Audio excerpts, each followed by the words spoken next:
Vande Mataram, dear students. Today we will see the second part of Unit 5 of English subject of Standard 5th, and the second part is about some of the exercises and question answer of the story Rip Van Winkle of Unit 5. तो बच्चों अपने इस video में क्या देखेंगे?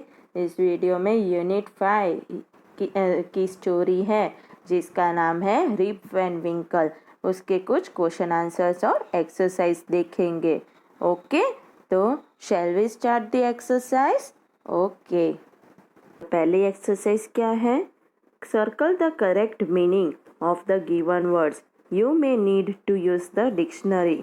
तो आपको क्या करना है कि यहाँ पे जो वर्ड्स दिए हुए हैं उसके मीनिंग्स को सर्कल करना है। आपको डिक्शनरी की ज़रूरत पड़ेगी यहाँ पे। ओके, तो पहला क्या है? Idled away. तो उसमें ऑप्शन क्या है? Wasted, rested, admired. तो आइडल्ड अवे यानी क्या होता है? वेस्टेड यानी ऐसे ही वेस्ट कर देना। फिर दूसरा कांस्टेंट। कांस्टेंट यानी क्या होता है? Coffee, construct, study. तो कांस्टेंट यानी स्टडी यानी स्थिर। फिर कंपेनियन। तो कंपेनियन यानी क्या होता है? Dog, stranger, partner. तो उसका मतलब क्या होता है कंपेनियन का? पार्टनर। फिर रियलाइज। रियलाइज यानी क्या? To understand, to set free, real. तो क्या आएगा? टू अंडरस्टैंड यानी समझना। डिसेंट। डिसेंट यानी क्या होता है? To not send, to be descent, to move down. तो क्या आएगा मतलब? टू मूव डाउन यानी डिसेंट। फिर बैरल। तो बैरल यानी क्या होता है? A wood container, a musical instrument या फिर अ बैग। तो क्या आएगा? A wooden container. फिर कंटेंट्स यानी क्या होता है? To be happy, the ingredients, the index of a book. तो क्या आएगा? द इंग्रेडिएंट्स, उसे कंटेंट्स कहते हैं। फिर next exercise, match the words in the box with their meaning. तो यहाँ पे ये जो बॉक्स में वर्ड्स दिए हैं उसको उसके मीनिंग्स के साथ मैच करने हैं। You may take the help of a dictionary. Dictionary की मदद ले सकते हो। ओके, तो पहला क्या है? Near the lower part of a mountain. तो उसे क्या कहते हैं? Lower part of the mountain को तो उसे कहते हैं फुट हिल्स। क्या कहते हैं? Foot hills. ये देखो, लोअर पार्ट ऑफ माउंटेन को फुट हिल्स कहते हैं। ओके, फिर विथ ग्रे हेयर, उसे क्या कहते हैं? ग्रिजल्ड। फिर टू रब जेंटली, तो उसे क्या कहते हैं? स्ट्रोक्ड। फिर टू बी वेरी सरप्राइज्ड, तो उसे क्या कहते हैं? एस्टोनिश्ड, आश्चर्य। फिर नोन टू यू यानी फैमिलियर। ओके, अब next exercise, say whether the following sentences are true और फॉल्स। यानी नीचे दिए हुए सेंटेंस सही है या गलत बताना है। ओके, तो पहला क्या है? Rip was kind to children. तो वो चिल्ड्रन से दयालु, अच्छे से पेश आता था। तो आंसर है ट्रू। तो पहला क्या है? ट्रू, वो अच्छे से पेश आता था। फिर दूसरा, Rip was a hard working man. वो बहुत मेहनत करता था। तो आंसर है फॉल्स, वो आलसू था। फिर थर्ड सेंटेंस क्या है? The short old man on the mountain was his constant companion. यानी वो छोटा बुढ़ा इंसान आया था, वो रिप का पहले से कंपेनियन था। फॉल्स। कौन था? वुल्फ, डॉग था ना जिसका नाम वुल्फ था, वो उसका कांस्टेंट कंपेनियन था। शॉर्ट ओल्ड मैन तो स्ट्रेंजर था। फिर fourth one, Rip helped the old man on the mountain because he wanted to have a drink from the barrel। तो फोर्थ क्या है कि रीप ने उस बूढ़े इंसान की पहाड़ पे इसलिए मदद की क्योंकि उसको बैरल में से ड्रिंक पीना था। तो सही है या गलत? फॉल्स। क्यों? क्योंकि उस बूढ़े इंसान ने उसको बुलाया था और उसको दया आ गई थी इसलिए उसने मदद की थी रीप ने उसकी। अब 5th sentence, Rip was away for 20 years because he was asleep on the mountain. Rip 20 साल तक दूर था। क्यों? क्योंकि वो पहाड़ पे सो रहा था। सही है या गलत? सही, ट्रू। फिर 6th one, the drink from the barrel made him fall asleep for 20 years। उस ड्रिंक ने उस बैरल में से जो ड्रिंक पिया था उसने 20 साल तक उसको सोए रखा। सही या गलत? सही, true. Last one, nobody recognized Rip when he came back because he had reached the wrong village। तो वो रीप जब वापिस आया गांव में तो किसी ने उसको नहीं पहचाना क्योंकि वो गलत गांव में आ गया था। सही है या गलत? गलत। क्यों? क्योंकि वो सही विलेज में आया था पर 20 साल बाद आया था और बुढ़ा हो गया था। जब गया था तब कैसा था? जवान था। फिर बुढ़ा हो के आया था, सफ़ेद दाढ़ी थी और मुंह पे सुर्खियाँ आ गई थी इसलिए कोई नहीं पहचान पा रहा था उसे, है ना। अब next exercise, complete the following sentences. Following sentence को क्या करना है? कंप्लीट। पहला क्या है? Rip's village was situated. Rip का विलेज कहाँ आया था? तो Rip's village was situated at the foothills of Catskill Mountains। तो आपको कितना लिखना है? At the foothills of Catskill Mountains। दूसरा, the children of the village loved him because he played with them and told them stories। फिर third one, तो पहले क्या आएगा? Wolf the dog was his constant companion। Okay, तो यहाँ पे dog आएगा वुल्फ के बाद। फिर fourth one, the villagers stared at him because they could not recognise him. क्यों? क्योंकि वो उसे पहचान नहीं पा रहे थे। फिर fifth one, the old women who recognise Rip was, जो बुढ़ी औरत उसे पहचान गई थी रीप को, वो कौन थी? उसकी पड़ोसन, was his neighbor। ओके, अब next exercise, work in group of 4। 4 का ग्रुप बनाओ। What were the strange things about the man on the mountain? पहाड़ पे जो इंसान मिला था उसके बारे में कौन सी बात थी जो अचंभे में डाल दे ऐसी थी? तो पहली, they were all dressed the same way. सबके एक जैसे ही कपड़े थे। They all had beards of various shape and colour. सबकी दाढ़ी अलग अलग कलर की और शेप की थी। Their face were serious. उनके मुंह सीरियस थे। They were completely silent. बिल्कुल चुप थे। What kind of a man was Rip Van Winkle? Rip Van Winkle कैसा इंसान था? Answer, he was a kind neighbor। दयालु पड़ोसी था। He was ready to help anyone। कभी भी किसी को भी मदद करने के लिए तैयार था। He loved children and told them story। छोटे बच्चे उसे पसंद थे और उनको वो स्टोरी सुनाता था। He was a lazy man। वो एक आलसी इंसान था। अब नेक्स्ट एक्सरसाइज क्या है? Vocabulary building. पहला, pick out the names of the games mentioned in the story.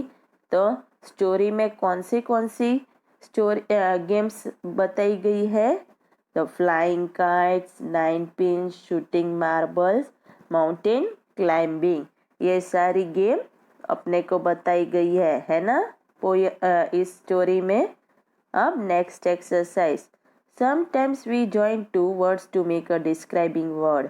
तो कभी कभी अपने 2 शब्द एक शब्द को बनाने के लिए जोड़ते हैं। For example, Rip was a good natured man, everybody liked him. तो कौन से दो शब्द अपने जोड़े हैं? Good natured. तो दो शब्द जोड़े ना किसी को डिस्क्राइब करने के लिए। Here are some more describing words. Use them to complete the given paragraph. तो यहाँ पे भी थोड़े डिस्क्राइबिंग वर्ड्स हैं, आपको पैराग्राफ को क्या करना है? कंप्लीट करना है। तो Mrs Das has a dash job in a cloth shop. तो क्या आएगा? Part time.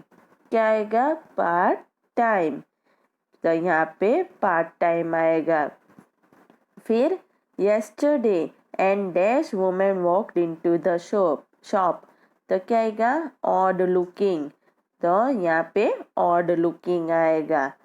फिर she was wearing dash shoes। तो यहाँ पे क्या आएगा? high heeled। तो यहाँ पे high heeled आ जाएगा।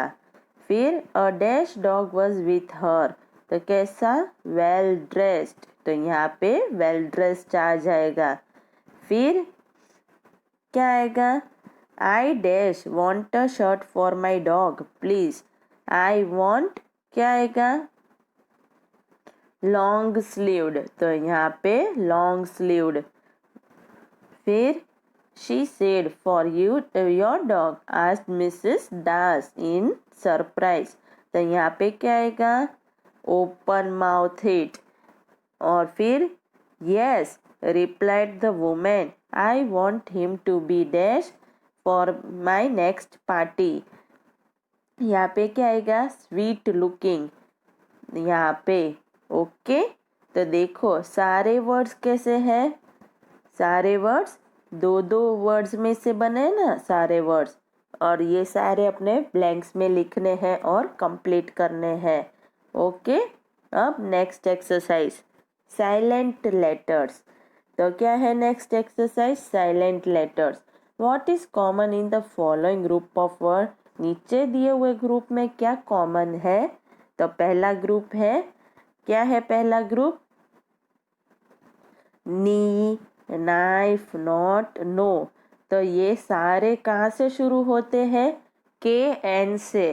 पर अपने के बोलते हैं यहाँ पे, के एन नहीं बोलते हैं। तो द साउंड ऑफ के इज साइलेंट। शुरू होता है के से, पर अपने बोलते क्या है? नी, नाइफ, नॉट, नाउ। एन से बोलते हैं तो के यहाँ पे साइलेंट है। फिर दूसरा नेबर डॉटर फाइट स्ट्रेट। तो यहाँ पे क्या है?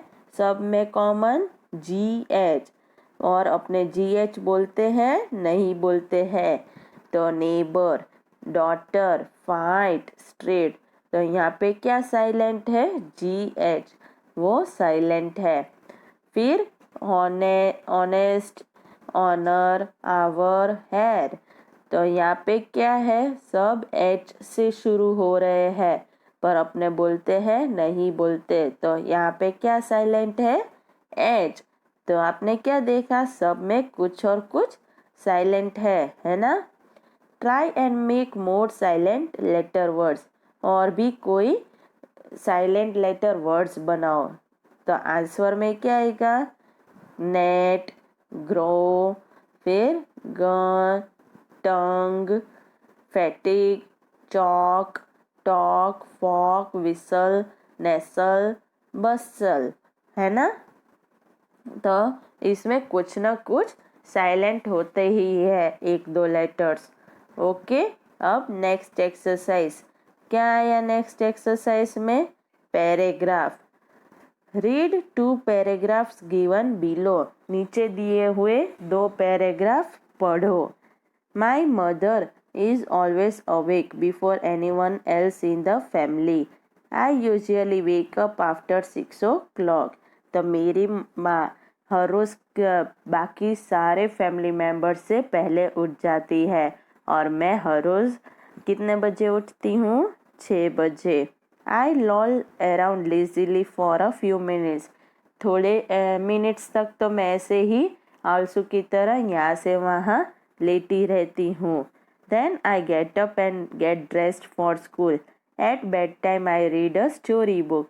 फिर मैं उठती हूँ और स्कूल के लिए तैयार होती हूँ और रात को मैं बिस्तर में जाके स्टोरी बुक पढ़ती हूँ। When I feel tired, I lie down and go to sleep very quickly. I fall asleep in no time at all. और फिर जब मैं थक जाती हूँ तो मैं लेट जाती हूँ और सो जाती हूँ जल्दी से, और थोड़ी ही देर में मैं सो भी जाती हूँ। अब आपको क्या करना है? Now find the opposite of the following words from the paragraph and complete the following table. तो अब आपको क्या करना है कि नीचे दिए हुए वर्ड्स के आपको विरोधार्थी ढूंढने हैं, ऑपोजिट। और फिर क्या करना है? पैराग्राफ में से विरोधार्थी ढूंढकर आपको नीचे दिए हुए टेबल को कंप्लीट करना है। ओके, तो आंसर क्या है? अवेक, तो यानी जाग जाना, उसका ऑपोजिट क्या आएगा? एस्लीप यानी सो जाना। फिर वेकअप क्या आएगा? Go to sleep. फिर गेटअप का क्या आएगा? Fall asleep. और फिर लेजीली का क्या आएगा ऑपोजिट? क्विकली। ओके, अब क्या करना है? Fill in the blanks using the words in the previous questions. आपको प्रीवियस क्वेश्चन में से वर्ड्स ढूंढने हैं और फिर फिलअप्स करने हैं। ओके, तो अब करते हैं। तो पहला क्या है? Dash and dash quickly you will be late for school. तो क्या आएगा answer? Wake up and get up. तो यहाँ पे दोनों ब्लैंक में आएगा wake up and get up quickly, you will be late for school. Okay, अब second, the baby is dash, don't make a sound or she will dash. तो यहाँ पे क्या आएगा? यहाँ पे एस्लीप और यहाँ पे wake up. The baby is asleep, don't make a sound or she will wake up. अब सी में क्या आएगा? Are you still dash, you should be dash now or you will not be able to dash in the morning for school. तो यहाँ पे पहले में awake, are you still awake. फिर यहाँ पे asleep, you should be asleep now or you will not be able to get up in the morning for school. Okay, अब next exercise. तो नेक्स्ट क्या है? Read the speech bubbles, who walks to school not often, put them in order. तो आपको order में रखना है ये स्पीच बबल्स को पढ़कर। ओके, तो पहले कौन है? पहले है अनु।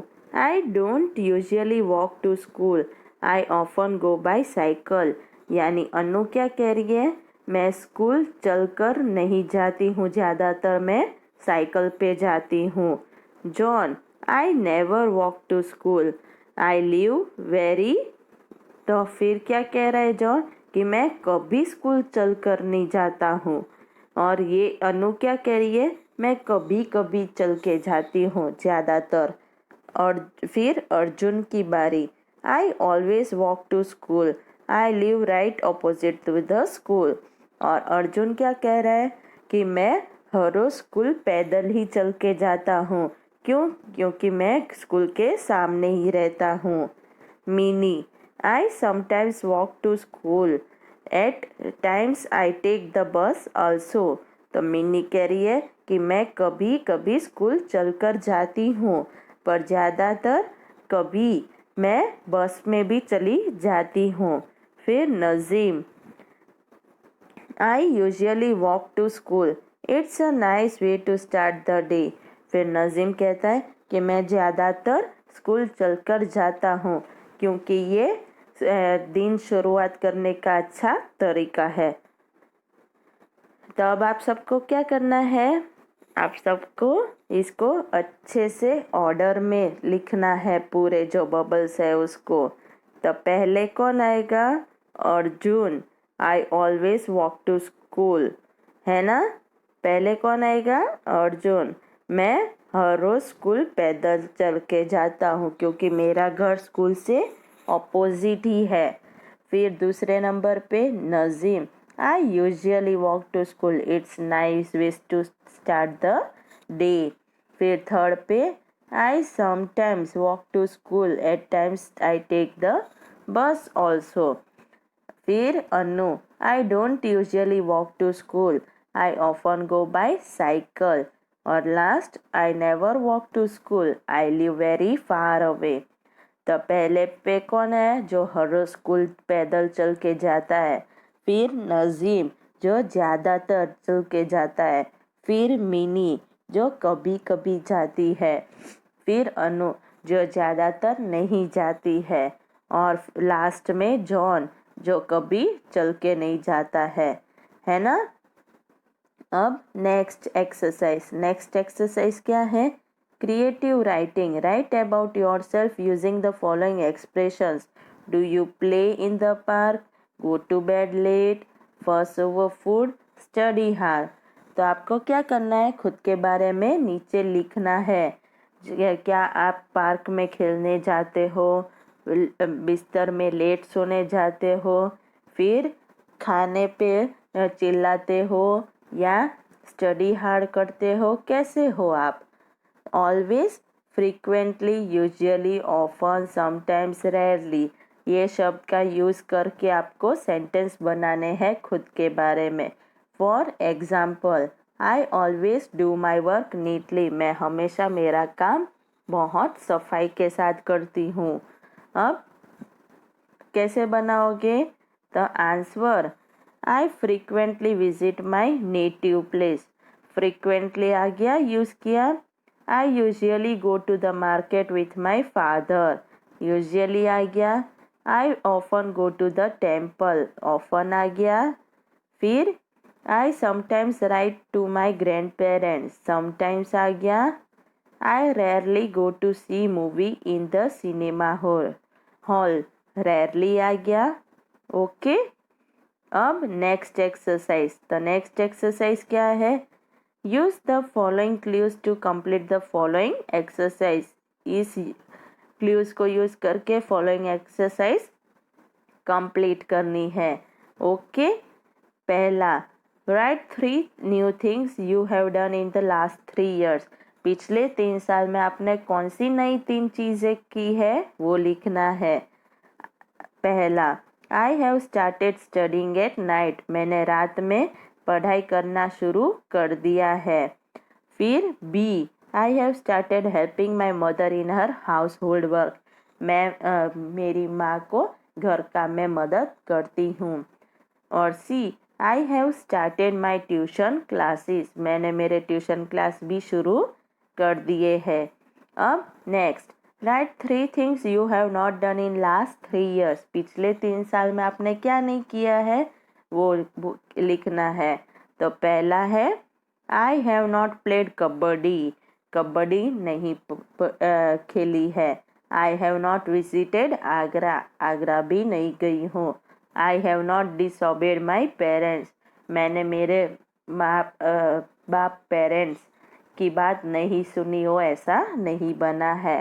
तो ये सेंटेंस आपने ये 3 है, फिर ये 3 है, कैसे लिखे हैं?